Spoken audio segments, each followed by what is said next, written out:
30 மாத காலத்திற்கு நீங்கள் என்னெல்லாம் நினைக்கிறீங்களோ அதெல்லாம் கொடுத்துட போகிறார். என்னெல்லாம் நினைக்கிறீங்களோ. பகை அழியும்.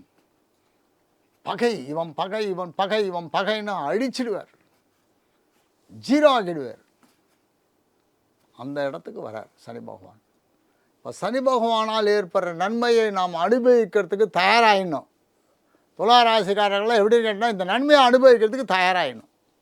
அப்பா சூப்பர், இதை மாதிரி ஒரு நேரத்துக்கு மீண்டும் வரணும்னால் 27.5 வருஷம் காத்துட்ருக்கணும். அப்போ வந்துட்டு 30 வருஷத்தில் திரும்பி ஒரு ரவுண்டு வந்துடுவார், ஒரு சர்க்கிள் வரத்துக்கு. அப்போது இதை விட்டால் 27.5 வருஷமா டேங்கப்பா. அப்போது இப்போ 30 வயசுன்னா அப்போ 60 வயசு வந்துடும். இப்போ 40 வயசுன்னா 70 வயசு வந்துடும். அப்போ பார்த்துக்கோங்க, உங்களுக்கு 30 வருஷத்துக்கு அவர் மீண்டும் வரமாட்டார். 27.5 வருஷம், அங்கே 2.5 வருஷம், 30 வருஷம். உஷார். இந்த நன்மையை என்ஜாய் பண்ணுறதுக்கு தயாராகிடுங்க.